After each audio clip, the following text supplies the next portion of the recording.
शंकरं शंकराचार्यं केशवं बादरायणं सूत्रभाष्यकृतो वन्दे भगवन्तौ पुनः पुनः। ईश्वरो गुरुरात्मेति मूर्तिभेदविभागिने व्योमवद्व्याप्तदेहाय दक्षिणामूर्तये नमः। ओम शांति शांति शांति। हम लोग भगवान भाष्यकार द्वारा रचित अपरोक्ष अनुभूति पर विचार कर रहे हैं। तो भगवान भाष्यकार विचार का स्वरूप बता रहे थे कि विचार कैसा करना चाहिए जिससे ज्ञान की उत्पत्ति होती है, उसका विचार का प्रकार बता रहे हैं। तो 12वां मंत्र पर विश्राम दिया था, आज 13वां मंत्र लेते हैं।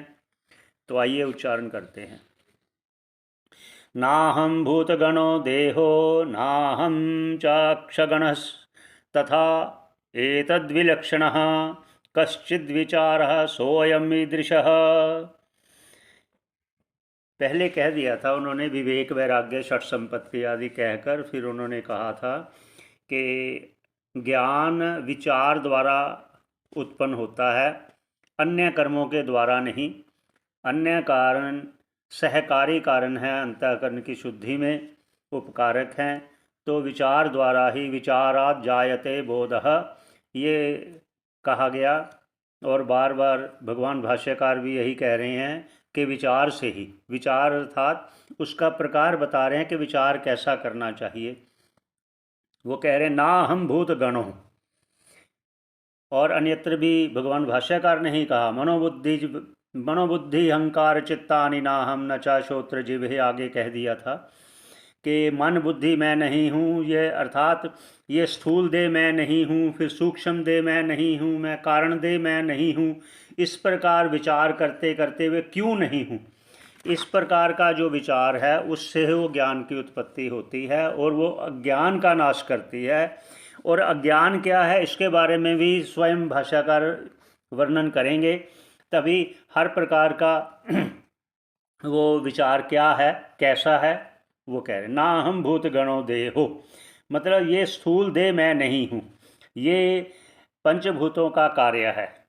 ना हम च अक्षगण, अक्षगण जो ज्ञान इंद्रियां हैं वह मैं ज्ञान इंद्रियां भी नहीं हूँ, तथा और देह नहीं हूँ, तथा ये ज्ञान इंद्रियां भी मैं नहीं हूँ। अक्षगण, अक्षगण अक्ष चक्षु, चक्षु है ज्ञान इंद्रियां, और ज्ञान इंद्रियों से सभी ले लेना है। जैसे गंध लेते हैं नासिका से, श्रवण करते हैं कान से, स्पर्श जो त्वक इंद्रियां हैं, इसलिए ज्ञान इंद्रियों का ये सारा वर्णन कर रहे हैं। इसमें मैं कोई नहीं, तो मैं क्या हूँ फिर? मैं इन सब का दृष्टा हूँ।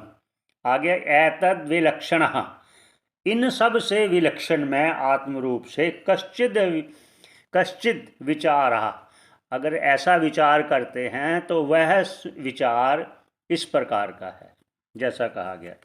आगे क्या कहते हैं? अज्ञानात् प्रभवं सर्वं ज्ञानेन प्रबलीयते संकल्पो विविधः कर्ता विचारः सोऽयं विचारः सोऽयं ईदृशः विचारः। क्या कह रहे हैं? अज्ञानात् प्रभवम। अब वो उसका भी संकेत दे रहे हैं कि हमें ये सब जो दिखाई दे रहा है, ये देह है, ये इंद्रियां हैं, ये जगत है, ये जीव है, सब ये हमें दिखाई दे रहा है। इस पर हो गए अज्ञानात् प्रभवम सर्वम, ये सब अज्ञान का कार्य है, अज्ञान का किया हुआ है। तो फिर आगे क्या कहते हैं? ज्ञानेन प्रबलीयते, और ये ज्ञान से इसका लय हो जाएगा, लय हो जाएगा। ये लय कहा है, लय का अर्थात क्या है कि ज्ञान के द्वारा अज्ञान की निवृत्ति होने से जो भी पदार्थ दिख रहे हैं इसका मिथ्यात्व निश्चय हो जाएगा कि ये सब मिथ्या हैं, है नहीं, बस भान हो रहा है, ये सब रूप से नाश नहीं होगा। ये कहने लगा ज्ञानेन प्रबलीयते, प्रबलीयते मतलब अच्छी प्रकार से लय होगा, मतलब बुद्धि में बैठ जाएगा, बुद्धि में बैठ जाएगा, ये कुछ नहीं है। प्रबलीयते कैसे? जिस प्रकार कुछ अंधेरा है और कुछ नज़र में भी कमी है। दोनों बातें हो गई, कुछ अंधेरा है, कुछ नज़र में कमी है, ये दोनों के कारण। तीसरा कारण है संस्कार। क्या? एक कुछ अंधेरा है, कुछ नज़र में कमी है, तो हमें एक जगह हमें सर्प दिखाई दिया, हम डरे, भागने लगे। तो इतने में कोई और व्यक्ति आया, उसने उसने हमारा ये व्यवहार देखकर टॉर्च जगाई, तो हमारा जब ध्यान पड़ा तो वो तो रस्सी थी। तो उसके प्रकाश से या कथन से, बताने से, तो टॉर्च जगाने से अंधेरा भी हटा और हमारे चक्षु की जो कमी थी उसको भी वो उसने दूर कर दिया प्रकाश ने। तो हमें वो क्या पता चला कि वो तो रस्सी है, तो वो सर्प कहाँ गया? जिस प्रकार सर्प उस रस्सी में ही लय हो गया, उसी प्रकार ये जगत, ये जीव, ये देह सब उस आत्मा में ही लय हो जाएगा, उसी में ही सारा ये भान हो रहा है।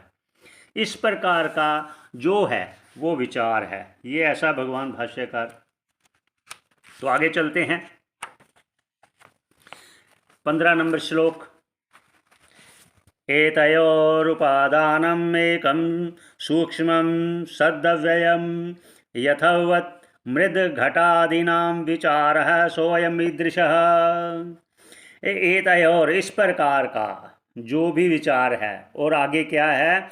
यदुपादानम एकम, उपादान कारण, सूक्ष्मम सद्व्ययम, जो सतरूप परमात्मा है, जो ईश्वर है, उसमें ही सब कुछ ये भान हो रहा है, जैसे रज्जू में सर्प। ये तो है दृष्टांत दे दिया, पर यहाँ कह रहे हैं कि उपादान कारण, उपादान कारण ये माया है, माया ही अपने आप को जगत रूप में दिखा रही है। कैसे दिखा रही है? यथावत, वो आगे वो दृष्टांत दे रहे हैं, जैसे मिट्टी में घड़ा। देखो जो घड़ा है वो मिट्टी ही है, मिट्टी में घड़ा, ये दृष्टांत दिया। ऐसे ही उस माया का ही ये रूप है। जिस प्रकार जो घड़ा है वो मिट्टी का ही रूप है, मिट्टी का ही बदला हुआ रूप है, वो मिट्टी ही है, ऐसा विचार करना, उसके लिए कह रहे हैं।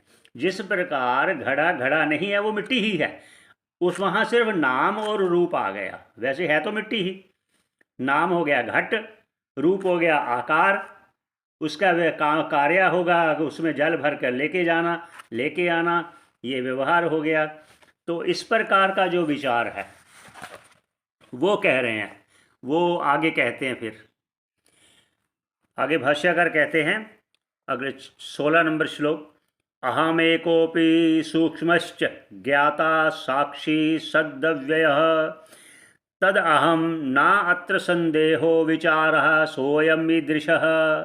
के मैं हूँ, जो सूक्ष्म भाव से, जो ज्ञान रूप भाव से, जो तीनों कालों में अर्थात जागृत में भी मैं हूँ, स्वप्न में भी मैं हूँ, सुषुप्ति में भी मैं हूँ। पर ये जो देह है जागृत वाला, ये स्वप्न में भान नहीं होता, वो अन्य होता है।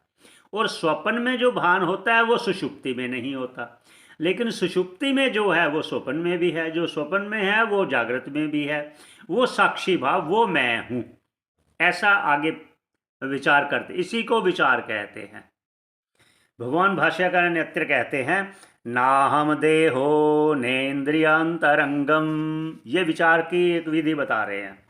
नाहंकार प्राण वर्गो न बुद्धि दारापत्य क्षेत्र वित्तादि दूर साक्षी नित्य प्रत्यगात्मा शिवोहम। वो ये विचार का ऐसे ही करना चाहिए। विचार क्या है? ना हम देह हो, मैं देह नहीं हूँ, ना इंद्रिया, मैं इंद्रिया नहीं हूँ, ज्ञान इंद्रिया मैं नहीं, कर्म इंद्रिया मैं नहीं हूँ, ना अंतरंगम, जो अंतःकरण अंदर के करण है, अंतःकरण, वो भी क्या? ना अहंकार, ना चित्त, ना मन, ना बुद्धि, मैं नहीं हूँ। प्राण वर्गो न बुद्धि। जो प्राण वर्ग अर्थात प्राण अपान व्यान उदान समान, ये जो 5 प्रकार के प्राण हैं जो सारे इस देह में व्याप्त है, वह प्राण वर्ग भी मैं नहीं हूँ, ना बुद्धि मैं, ना बुद्धि भी नहीं। क्यों? क्योंकि मैं बुद्धि का भी साक्षी हूँ, मैं इस बुद्धि को भी देखता हूँ। जो देखने वाला होता है वो भिन्न होता है, जो दृश्य होता है वो भिन्न होता है दृष्टा से।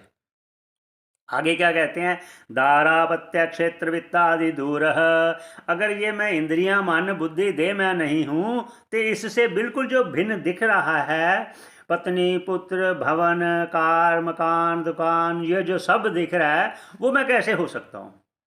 साक्षी ही नित्य है, इन सब का साक्षी, इन सब का दृष्टा। नित्य, जो नित्य है वो जैसे कहा नित्य जागृत स्वप्न सुषुप्ति में भी नित्य रहने वाला, नित्य प्रत्येक आत्मा में शिवोहम, मैं शिव रूप कल्याण रूप साक्षी हूँ। ये भगवान भाष्यकार स्वयं कह रहे हैं। आगे क्या कहते हैं, ये विचार का प्रकार बता रहे हैं। रज्ज्वज्ञानाद् भाति रज्जुर्यथा हि स्वात्मज्ञानादात्मनो जीवभावः आप्तोक्त्या भ्रांतिनाशे स रज्जुः जीवो नाहम देशिकोक्त्या शिवोहम। क्या कह रहे हैं, रज्जुज्ञानाद् भाति ही रज्जुर्यथा हि। रज्जु के अज्ञान से, रज्जु को ना जानते हुए जो भान हो रहा है रज्जु में, जथा जैसे अहि जैसे सर्प, अहि सर्प, वैसे ही स्व आत्मज्ञान, अपने आप को ना जानकर, स्व आत्मज्ञानात आत्मनो जीव भाव, आत्मा में ही अपने में ही, अर्थात उस अपने आत्मा को ना जानते हुए अपने आप को जीव भाव देह रूप में, मैं ये हूँ, मैं नाम रूप से ये हूँ, ऐसा अपने आप को मानना, फिर क्या होगा, आप तो ओक्त्या मतलब जो सही वक्ता है, जिस पर आप पूरी श्रद्धा विश्वास रखते हैं कि ये सही बोलेगा, ऐसे वक्ता कौन होते हैं, वो गुरुदेव होते हैं। तो आगे क्या कहते हैं, भ्रांति नाशे स रज्जु, जब वो आप तो ओक्त्या, जो सही कहने वाला है, जो टॉर्च दिखाकर कहने वाला है, ये देखो ये रस्सी है, रस्सी सर्प नहीं है, ये रस्सी है, और आपको भी यकीन हो जाएगा वो रस्सी ही है, रस्सी ही है, सर्प नहीं है। ऐसे ही जब जीवो ना हम देशिकोक्तया, जब देशिको के गुरु, जो गुरु मुख से आप सुनेंगे कि आप जीव नहीं हो, आप आत्मा हो, आप शुद्ध हो, आप बुद्ध हो, आप शिव रूप हो, तब अब शिवोहम शिवोहम इस रूप का विचार करना चाहिए, ऐसा भगवान भाष्यकार का कहना है। तो भगवान की असीम कृपा से ये विचार हो रहा है, इस पर भी हम भगवान का कोटि कोटि धन्यवाद करते हैं। तो आज 16 नंबर श्लोक हो गया, तो इस पर विचार किया और आशा करते हैं कि श्रवण करने वालों को लाभ होगा। सभी की मंगल कामना करते हुए यहीं पर विश्राम देते हैं, आगे फिर विचार होगा ईश्वर की कृपा से। ओम पूर्णमदा पूर्णमिदं पूर्णात् पूर्णमुदच्यते पूर्णस्य पूर्णमादाय पूर्णमेवावशिष्यते। ओम शांति शांति शांति।